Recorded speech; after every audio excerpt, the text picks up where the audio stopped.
Quarter 3, Week 24, nabibigyang pansin ng linya, kulay, hugis at tekstura ng mga magagandang bagay. Milk-based.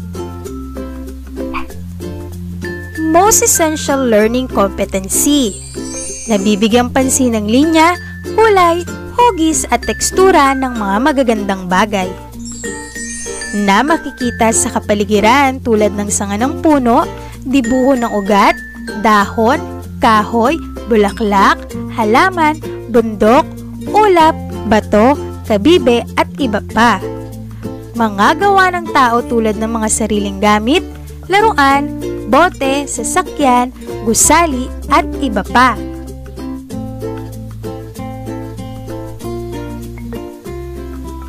Magandang araw mga bata! Handa na ba kayo para sa ating panibagong aralin ngayong araw? Kung kayo ay handa na, manood at makinig na!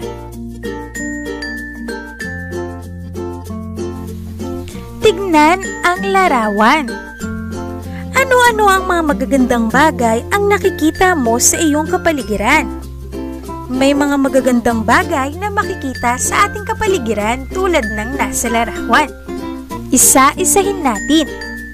Simulan nating pangalanan ang ulap, araw, puno, bahay, ibon, bulaklak, at halaman.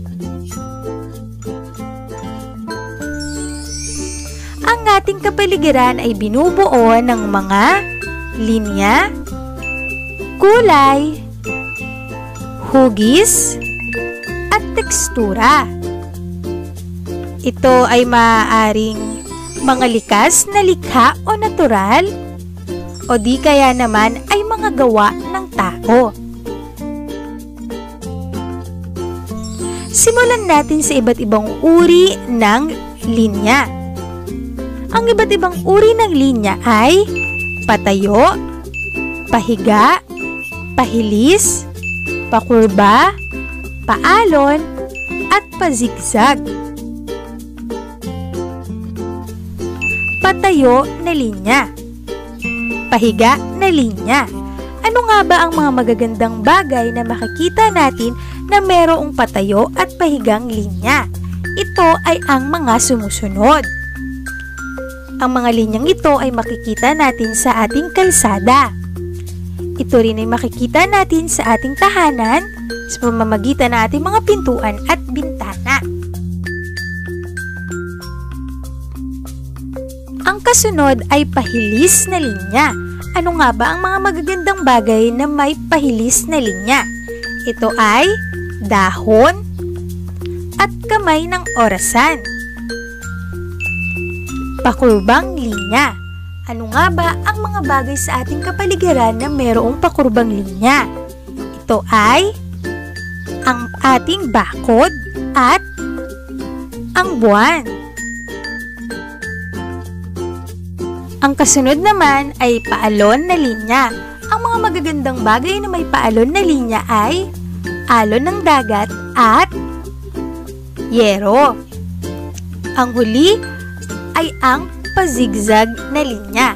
Ang mga bagay na merong pazigzag na linya ay carpet at unan na may disenyong pazigzag.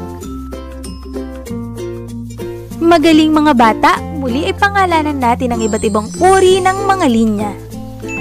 Linyang patayo, pahiga, pahilis, pakurba, paalon, at pazigzag. Magaling mga bata! Ngayon naman ay darako tayo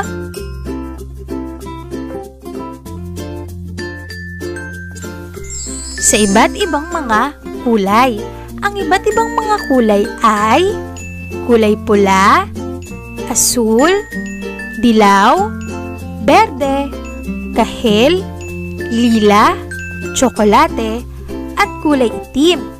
Ngayon naman ay isa-isahin natin ang mga kulay at ang mga magagandang bagay na may kulay na ganito. Umpisahan natin sa kulay pula. Ang mga magagandang bagay na may kulay pula ay mansanas, rosas, at pakwan.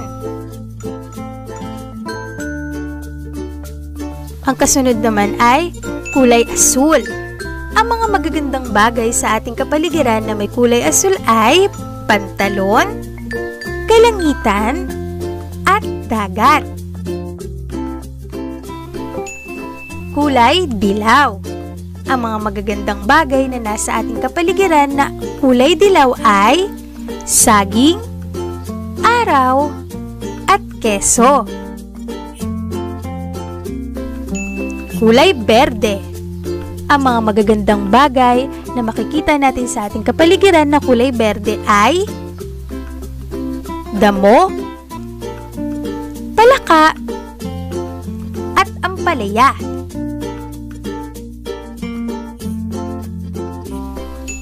Kulay kahel. Ang mga magagandang bagay na makikita natin sa ating kapaligiran na kulay kahel ay pongkan, hipon, at bola. Kulay lila. Ang mga magagandang bagay na kulay lila ay talong, ubas, at kamote. Ngayon naman ay dumako tayo sa kulay tsokolate. Ang mga magagandang bagay na kulay tsokolate ay kahoy, lamesa, at teddy bear. At ang panghuling kulay ay kulay itim.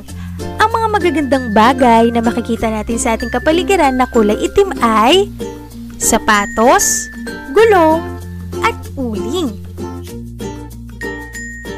Muli ay pangalanan natin ang iba't ibang mga kulay. Ito ay kulay pula, asul, dilaw, berde, kahel, lila, tsokolate, at itim. Magaling mga bata! Ngayon naman, darako tayo sa iba't ibang mga hugis. Hugis bilog,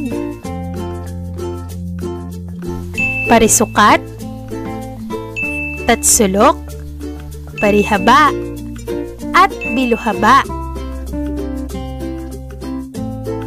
Simulan natin sa mga magagandang bagay na hugis bilog.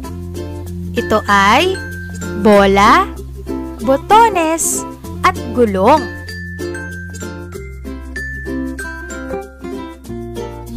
Ang kasunod naman ay hugis parisukat. Ang mga magagandang bagay na makikita natin na hugis parisukat ay bintana, panyo, at picture frame.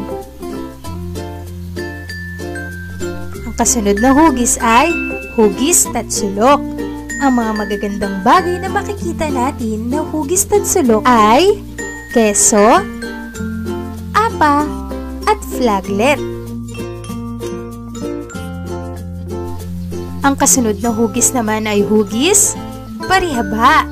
Ang mga magagandang bagay na makikita natin sa ating kapaligiran na hugis parihaba ay lamesa, pinto, at sobre. Ang panguli ay hugis biluhaba.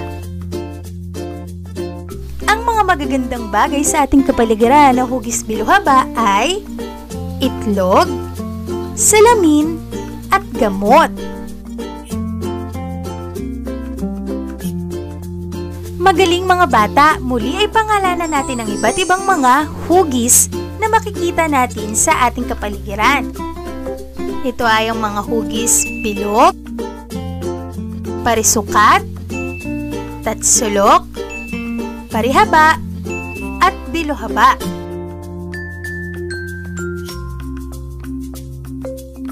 Magaling mga bata! Ngayon naman ay darako tayo sa iba't ibang mga tekstura ng mga magagandang bagay na makikita natin sa ating kapaligiran.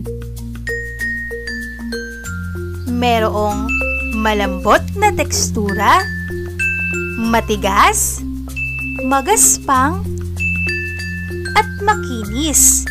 Kilalanin natin ang iba't ibang mga tekstura. Simulan natin sa malambot na tekstura. Ang mga magagandang bagay sa ating kapaligiran na may malambot na tekstura ay bulak, unan, at teddy bear. Ang kasunod naman ay matigas. Ang mga magagandang bagay sa ating kapaligiran na may matigas na tekstura ay lamesa, cabinet, at bato.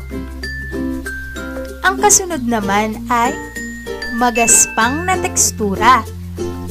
Ang mga magagandang bagay sa ating kapaligiran na may magaspang na tekstura ay liha, hollow blocks, at kahoy. Ang kasunod at panghuli ay makinis na tekstura.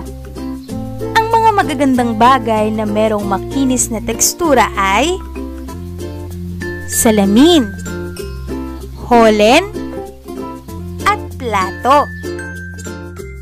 Magaling mga bata! Muli ay pangalanan natin ang iba't ibang uri ng mga tekstura.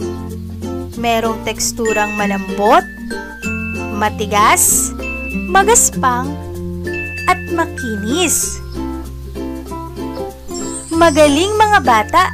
Nawa ay natuto kayo sa ating aralin ngayong araw. At para naman subukin ang inyong kakayahan,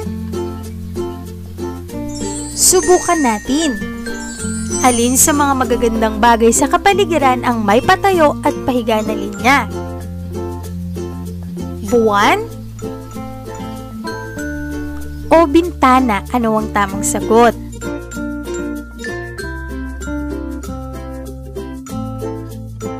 Ang tamang sagot ay bintana.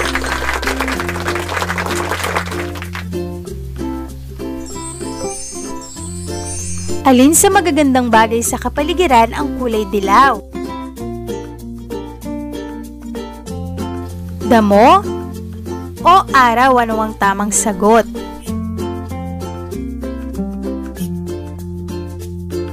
Ang tamang sagot ay araw. Magaling!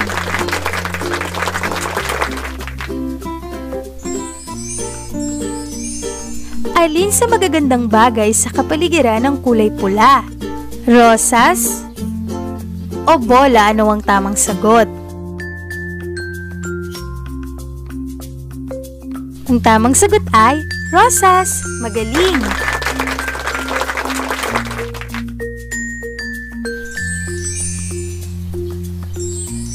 Alin sa mga magagandang bagay sa kapaligiran ang hugis parihaba? Ito ba ay panyo o pinto? Ano ang tamang sagot?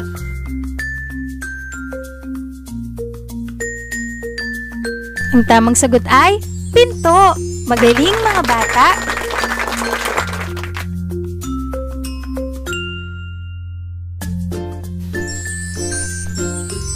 Alin sa magagandang bagay sa kapaligiran ang hugis bilog? Ito ba ay gulong o apa? Ano ang tamang sagot?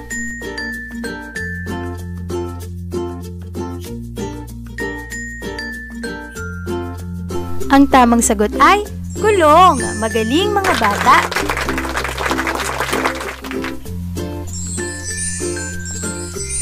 Alin sa magagandang bagay sa kapaligiran ang may malambot na tekstura? Bulak o holen? Ano ang tamang sagot?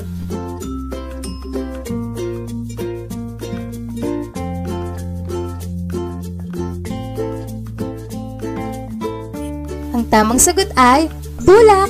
Magaling mga bata!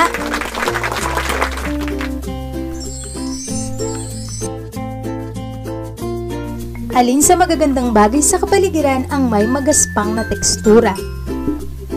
Salamin o liha? Ano ang tamang sagot?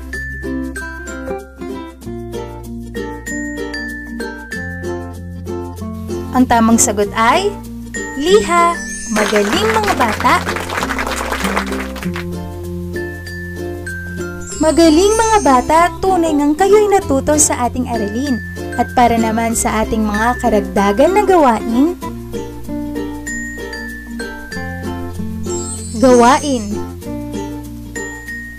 panuto, kulayan ang larawan. Ikalawang gawain, panuto, bakatin at gayahin ang mga linya. Ikatlong gawain, pagkabitin ng mga larawan gamit ang linya mula sa unang hanay papunta sa kapareho nitong hugis.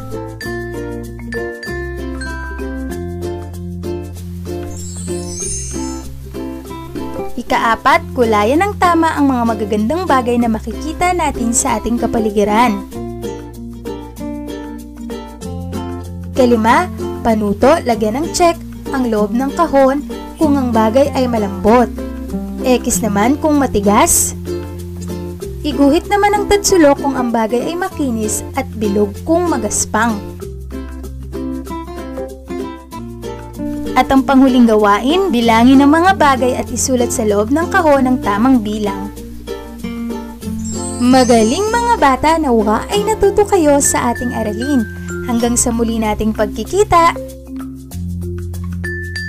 Paalam!